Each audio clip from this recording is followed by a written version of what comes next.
This is ENN, the Exotic News Network.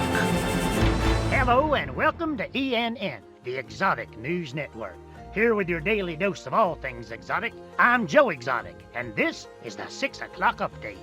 Peaceful protests against police brutality and racism turned violent in cities across the country as unrest spread following the killing of American citizen George Floyd while in the custody of white Minneapolis police officers. Looting and arson led mayors in dozens of cities to impose curfews.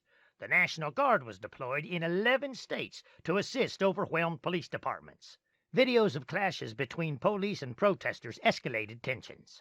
Police were caught on video using excessive force, and rioters in multiple cities attacked cops with projectiles and makeshift bombs. And in Washington, more than 60 Secret Service officers and agents were injured as rioters set fires and threw Molotov cocktails outside the White House.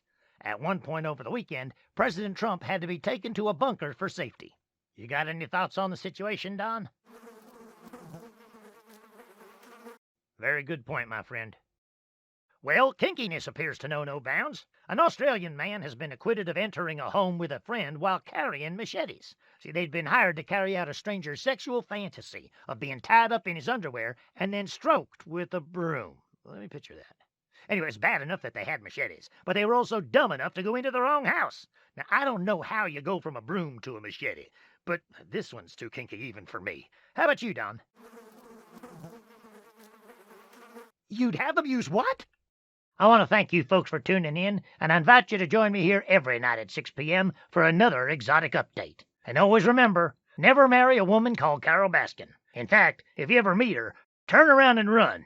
Don't walk, run the other way. And in the words of my good buddy Don, where there's a will, there's a way.